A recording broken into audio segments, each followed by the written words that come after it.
So this was the first aquaponics system that we know of in the world that drains the cinder 100%. And I get to choose. How do I choose? Where's this hose at? If I raise this hose here, if I let the air in, it breaks the siphon. This one sets the drain point. See? If it goes down to there, where it lets the air in, right? Then it's going to break the siphon. Not like the rest of the US. It's really bad. So what happened? The main aquaculture actually started in the south. So this, when she's running, I can put my thumb over and make her start, make her stop, start, stop. But my thumb gets sore. So what I do is I just stick it in the water. The water keeps the air from getting in. When the water goes down, it lets the air in automatically. You're going to try and create a system without a pump, though. You can't believe how much money was put here, right over here. to fight. And the fishery is one of the major areas that the government to today subsidizes billions of dollars. I have a magnetic air compressor. Come over here and check this. American government put your hand on. You won't believe it's running. The only thing you're hearing is this. Where do you get a magnetic air compressor? You know, it's a matter of moving. Yeah, inside there's no gears, but it's I need to drain my finger fully. So he was able to add a second tray on the bottom, which has its outlet here for this tray. The top tray is just full of holes. If you can look in here, you'll see a whole lot of little holes in there that this drains through. And then the outlet will come and it will connect into his picture perfect siphon. We have 5-gallon siphons. We have 55-gallon siphons.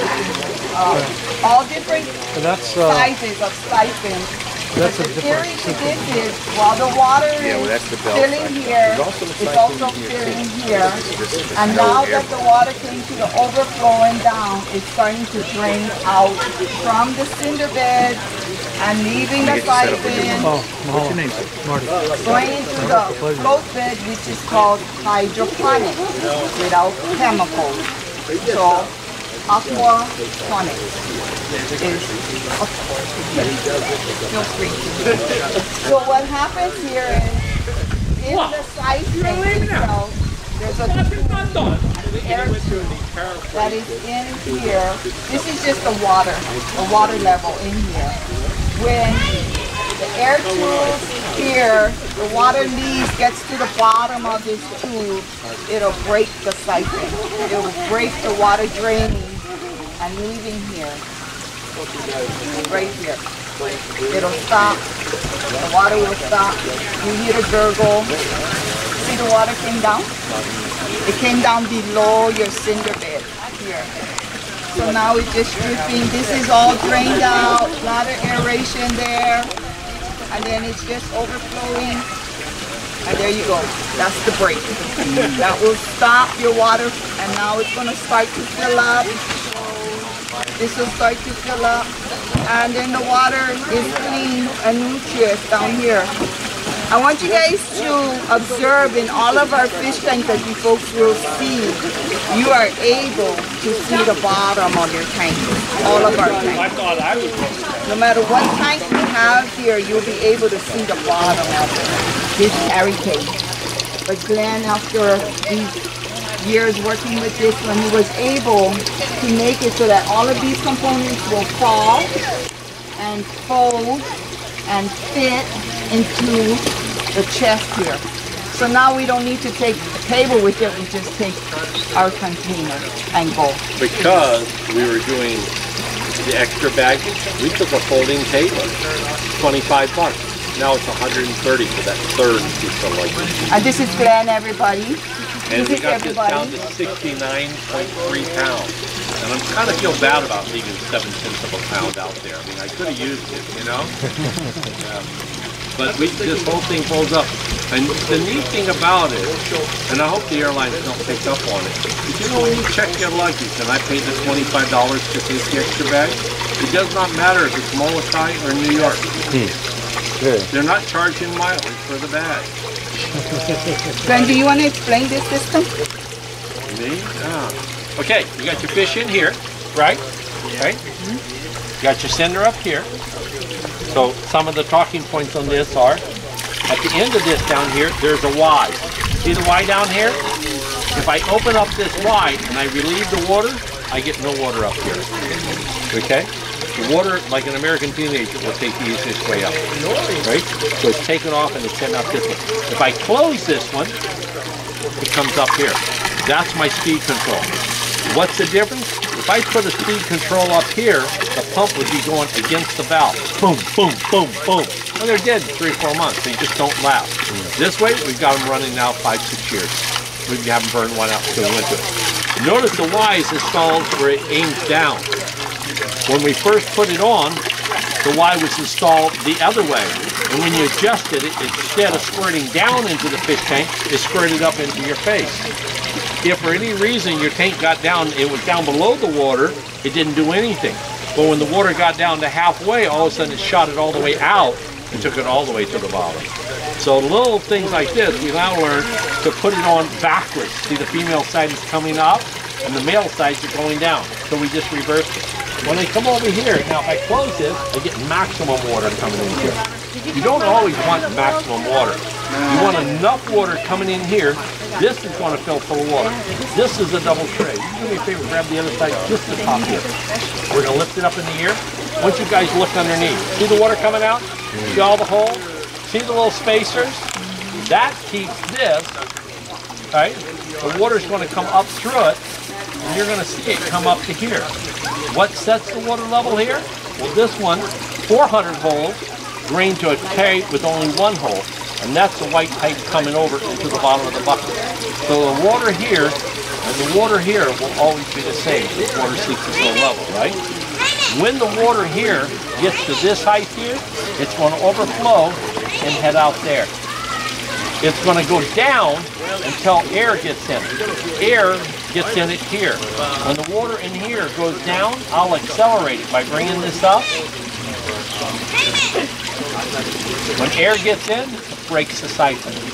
Wherever I put this tube sets the level for how far it will drain it down. If I push this way down, it will drain this water way down to here. There's the water in here and the water in this tube always going to be the same.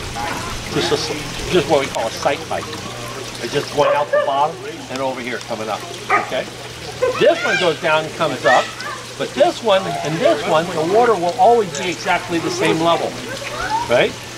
Okay? Until this starts to run. When this starts to run, it will actually suck the water up and keep it going. This one, the water is going to go down. So on the fill, they're the same level. But when it starts siphoning, the water is going to stay coming out, and this one's going to go down, reflecting the water level in here. So now we go higher. See the 90s on here? It's really important. If I didn't have the 90s on it at all, the water falling down, air would sneak back up. It would just be like a waterfall. But by containing it and aiming it out and slightly up, the bubbles go out and shoot out, and it creates a siphon, and it's pulling the air out of this tube. And see the water in the tube? Can you see it there? Right here? It's like a kid sucking on a straw, but not taking it all the way up. It's sucking on it, and it's going down to there. When the water gets down to where we want it to be, how low do we want it? Well, when that water goes down, this water is going to go. But there's a certain time delay.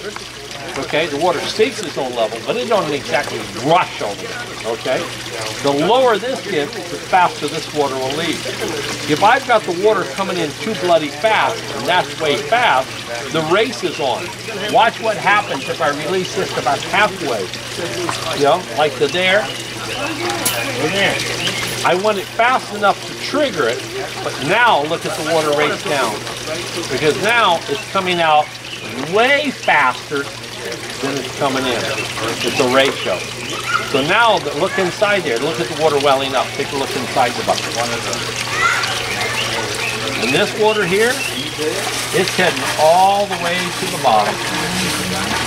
Okay? And this will drain all the way. As far as we know, this is the first aquaponics system in the world to come up with a design to drain the cinder bed to absolute zero. All the other beds, the way I was taught, now see this one? Totally dry. Totally dry. still draining. Once I've got that dry, I'm just draining plumbing. So reach over here, raise this to the point she breaks. And that's calibrated the system. Now the next time, she'll come down, drain, and stop. Stop, because the garden is, when it does this, it's inhaling. Because when the water went down, it sucked air in all those wet stones. When it fills up, it's going to push all that air. That's the exhale, right? So this is like, you ever have a doctor say, take a deep breath, then he gets distracted. You're standing there holding a deep breath going, yeah? Well, you want to start breathing again, because as soon as I exhale, I'm going for the next shot. I don't like exhale and go, well, I'll give it 30 seconds. Wait till I need it. No, you just automatically start in there. So we want this one. You see here, by the way, take a look. She's totally dry there. Okay? Right? This is the only system I know of in the world that can do this. And it's so neat because this height sets where it starts. I gotta start it before it runs out on the lawn, right? So I make it that, you gotta be below this point here, because that's where the water's gonna come up if I overfill it, right? Where do I wanna stop it? As soon as that sucker's dry, I want this to fill it back up. If I over drain it, like I did that time, I'm still waiting, the garden's still not to have any water coming up yet, right? As the bucket fills up. That's just me. Everybody met that, right? Okay.